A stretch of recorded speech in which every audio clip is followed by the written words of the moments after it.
Okay, today we're going to discuss how to do a proper Chinese push-up. Now, the Chinese push-up is a very important exercise in the martial arts.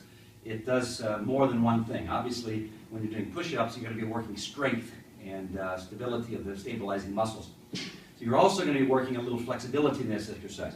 So since I haven't really adequately warmed up, I'm not going to go too far. I'm just going to demonstrate the basic idea of how to do this properly. And when it's done properly, it's a very challenging exercise. So you want to get into kind of a wide straddle position, kind of like a riding horse this with the knees straight. And then you get into your push-up position here. And I'll do this once from the front and then once from the side so you can kind of see the difference. First thing is to put the hands out in front of you. Just like in a push-up, instead of here, we're going to put them out here because we're going to be rolling down and coming up and coming back. So you're going to bring the head, the chest, and then, as you can see, the hips come down last.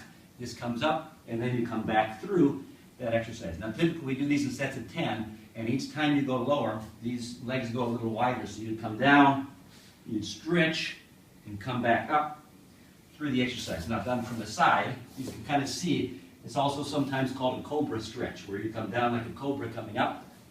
You're going to start here, you're going to dip the head down, bend the chest, and finally lifting up, and then you're stretching. Then coming back up, and as you go back down, you try to go a little bit wider.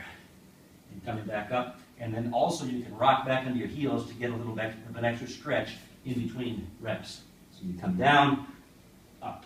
And then typically on the very last one, and we usually do them in sets of 10, we'll come down, we will stay here and stabilize ourselves here. So this is a very difficult exercise to hold your position without touching the floor.